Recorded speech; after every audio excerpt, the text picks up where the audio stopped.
Joseph Ouma, chairperson of fundraising committee. Yeah, ngamisoma nabirabye ku social media, nga Nantaba ali mu church nga Reverend yamugamba asonyiwe n'agamba asonyiye.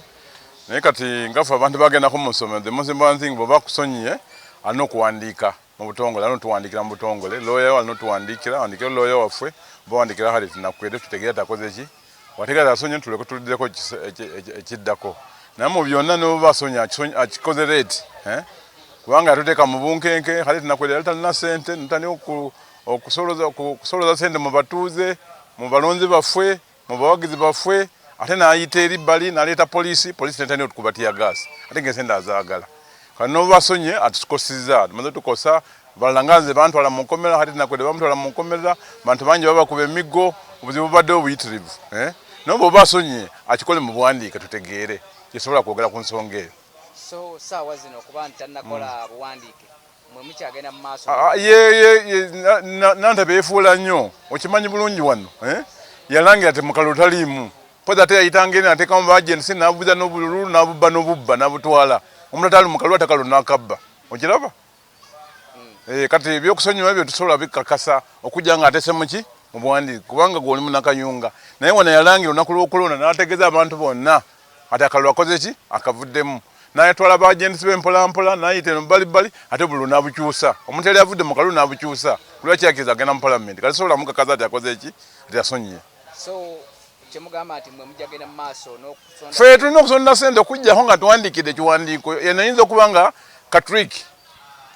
Kayinza okuba katriiki ayagala kusirwaza ffe Nakweede. Essente zimuleme obudde butuuke essaawa ziri zibuleko wiiki emu kubanga ebali mu gavumenti eno benanyina NRM. Oli mukono gwa Museveni. Onaku zituuka nga zibula wiiki emu nomination. N'agenda mu kkooti n'adeclaringa Nakweede bankrupt. Natesimbawo. Ffe twagala Nakweede esimbewo. Kati ffe tulina okugenda mu maaso okusoloza ssente okujja nga tuwadde ebbaluwa n'akasa nga signinged by ngeri signed by Honorable Nantaba Aidah. Naye kwefuulako tukumanyi alimu katemba mungi. Twawulirako nti mwaddemu akamuwaako miliyoni 10 bituufu? Twasoloza ku luli sanzire singa ssente zaggwayo endowooza yali tayagala ssente. Gundi Honorable Nantaba yali tayagala ssente naye era anoonya bintu biri edda okusiba Nakweede oba omulemesa kwesimba kubanga ti Nakweede erisole gyalina mu kayunga. Mukayunga yali muganzi nnyo naye kati obulimba bw'okulimba abantu mbadde mu makooti biki bafuna $5,000 per month. $5,000 per month b'MP bonna bali mu parliament balina misango. Ye emyaka 15 abadde awozanga emisango yali akozeeko ki ne kugula wilibalo ku kyalo tekiriiwo. Kati inshu eyo okugamba nti abadde mu makooti abadde ki takoledde abantu. Kati Solete eruoya Nakweede. Kati essente yali tazaagala. Essente yali anoonya kusibaani. Kyoba olaba yali ayita eno bbalibbali ne polisi n'alagira polisi ne tukuba muti ya gaasi singa ssente twazisonda dda. Ku lunaku twali tugenda kusondako ssente olunaku lwa 25 twandifunye ne $1,500,000 ku olwo. Ntujjako zitumujjako ezize 21 tumuwa. Essigalawo ne ziteeka mu nkulakulana National Unity Platform. Naye yatulemesa yagenda n'ayita eri polisi n'eremesa kisaawe. Ne tugenda Nakweede naye ne balemesa abantu baffe kola ki? Twasondayo mu kaashi bwali bukadde 6. Ne tusondayo pledges ntufuna miliyoni mu bantu baffe bekayunga awo naye bangi baatya twafuna bukadde 6. Kakadde kamu tukateeka ku expenditure y'emizindaalo biki n'emizindaalo gyaffe emirala bagikola kyali ku polisi obukadde 5 butwala ku akaunti ya kkooti. Kati alina obukadde 5 ku kkooti agenda azijjeyo kubanga twazitwala olwedde mu kkooti tosobola azijjayo. Yagenda azijjayo asoleko balooya be nga bwagamba. Bw'oba ayagala endala tujja musonda azigweyo fwe tulina buzibu. Naye bw'oba owandiise tujja kita. Nga ssentebe w'akakiiko kano akabadde kakuŋŋaanya ssente mbadde bakuŋŋaanyawo nga mmeka wayogeredde bino nti mbasonyi? Anti bwayogedde wano twakuŋŋaanyayo bukadde nga 6 n'ekitundu butwakafuna mu kaashi. Buli bukadde nga 6 n'ekitundu butwakafuna mu kaashi. Era bukadde 6 n'ekitundu tukamwako bukadde 5.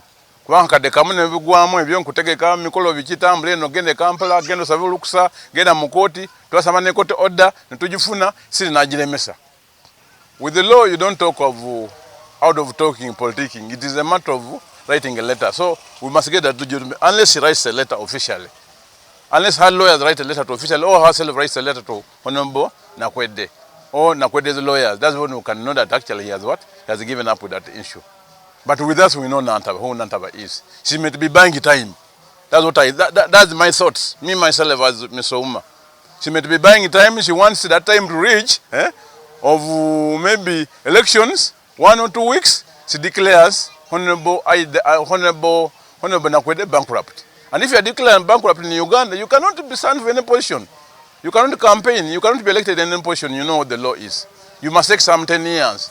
You cannot even stand as a chairman unless you won anywhere in Uganda here.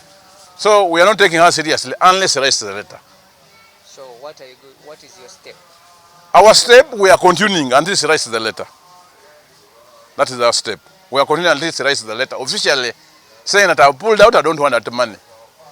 But if she has not pulled out, we shall continue to see that we collect the money and give her. Because I've only heard of a rumor from social media. Social media is a rumor. She can stand and deny it. As she has always denied that. One time you know very well that she said, I'm not coming in this election. The day of elections, she went public on radios everywhere. Said, no, I'm not in that election. But she passed the back door and changed the results. Nakweede had won and changed the results. Well, how much had you contributed? At the moment, we had contributed around 6 point. We had collected around 6.5 million. But we have so far given her 5 million shillings. So 1.5 has been used in other costs. Administration costs, as you see. Bizindalo, what, move to Kampala, do what, to go to court, all that. But we have pledges of around 3 million. Pledges from colleagues, from friends, from our voters, from the local people around. How has she been sabotaging your program? Of course, when we arrange a rally, when we arrange a meeting for fundraising, she uses police. You know, she's part of the state. She's part of she uses the police to disrupt everything, and we have failed. The other time we had organized a very, very, very big fundraising event. You remember it in Kayunga at Brown. She even they locked out the play field. She failed us completely. She blocked, she used the police, she commanded everything. And many of our officers not turn up, many of our supporters not turn up. Everybody had a fear in Kayunga town. The whole Kayunga town was like a military zone, you see.